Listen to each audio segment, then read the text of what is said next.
안녕하세요. 자, 오늘은 제가 일본에 와서 불편했던 점 5가지 정도 이 친구와 함께 얘기해 볼까 합니다.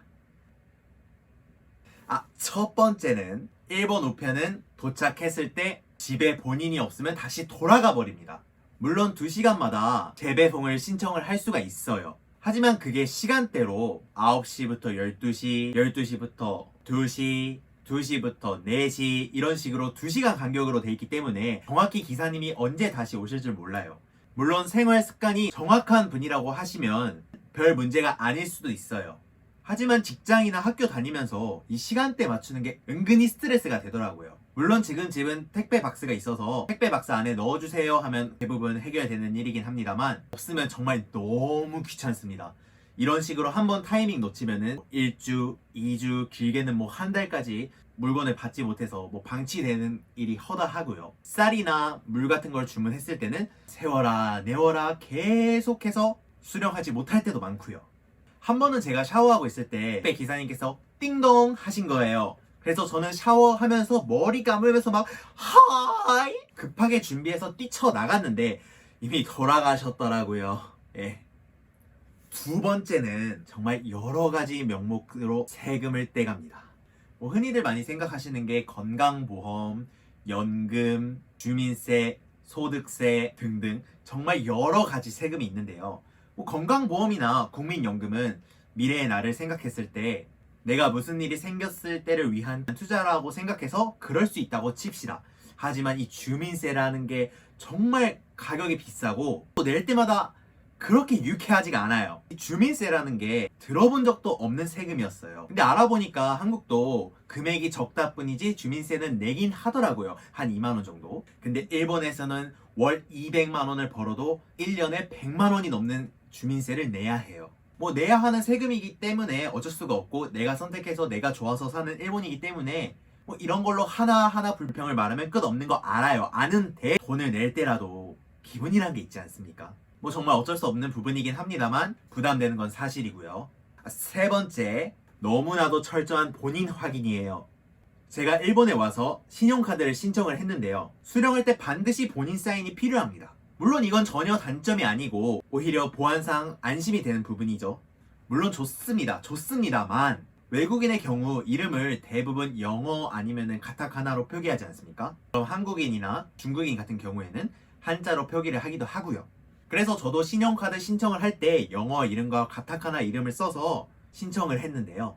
카드를 배달하시는 분이 집에 오셔서 이름을 확인을 했어요. 신청할 때 영어 이름도 쓰고 혹시 몰라서 가타카나 표기까지 제가 써놨거든요. 이제 받으려고 하는데 우편 받는 명이 영어로 돼 있던 겁니다. 이 영어를 읽는 방식이 제 가타카나대로 읽는 게 맞는지 확실하지가 않다면서 그냥 가버리시더라고요. 예.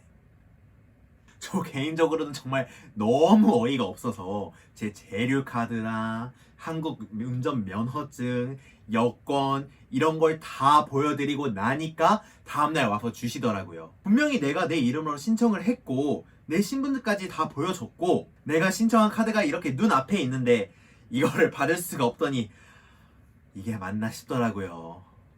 3번째 했나? 3번째 했네. 그리고 4번째는 워킹 홀리데이 3종 세트라고 불리우는 것 중에 하나죠. 계좌 개설하는 게 정말 너무 번거롭고 힘들어졌다는 거예요. 워킹 홀리데이나 유학생 분들은 처음에 오시면 만들 수 있는 은행이 우체국, 유초은행밖에 없다시피 하는데요.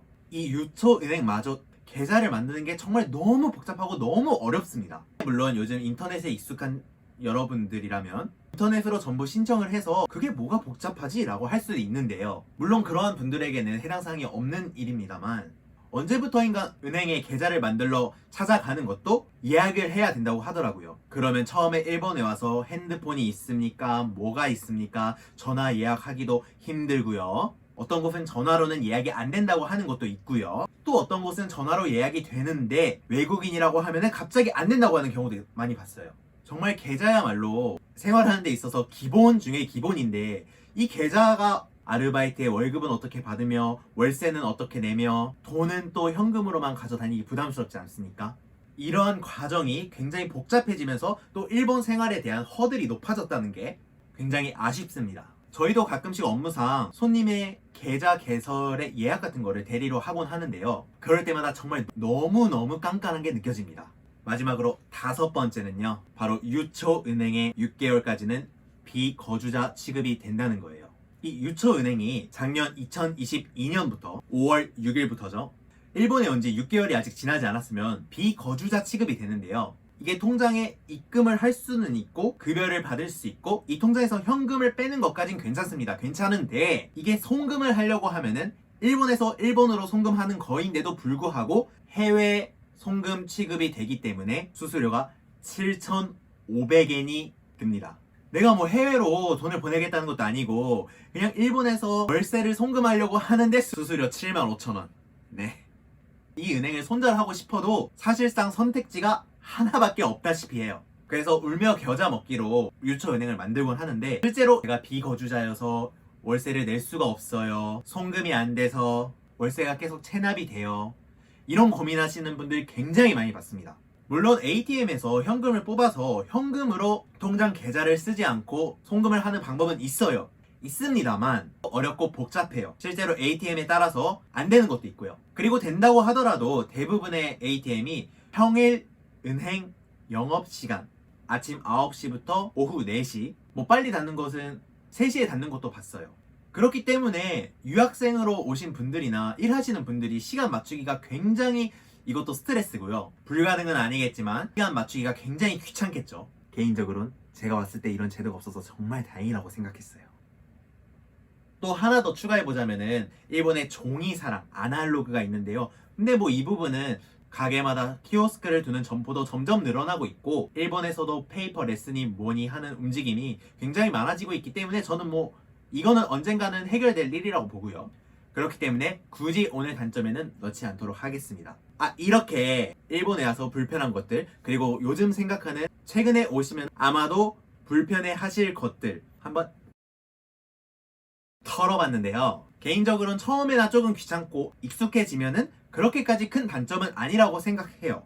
하지만 실제로 그 처음이 너무 어려워서 스트레스 받으시는 분들 뭐 심한 분들까지는 귀국까지 하시는 분들 많이 본 것도 사실이에요. 정말 매운맛으로 말하자면 일본 행정은 라고 말씀드릴 수 있습니다. 뭐 사회적으로는 언제나 고령화 사회도 있고 일손이 부족하다 해서 외국인 인재가 원한다라는 말도 많이 듣는데요. 근데 실제로 생활해 보면은 아직도 외국인을 받아들일 준비가 그렇게 완벽하게 돼 있는 것 같다고 생각되진 않네요. 물론 이런 단점에도 불구하고 지금부터도 쭉 일본에 살 예정이니만큼 조금 더 이러한 부분이 개선이 돼서 많은 외국인분들, 많은 한국분들이 일본에 오셔서 즐거운 일본 라이프가 되셨으면 좋겠습니다. 그럼 이제 봐요.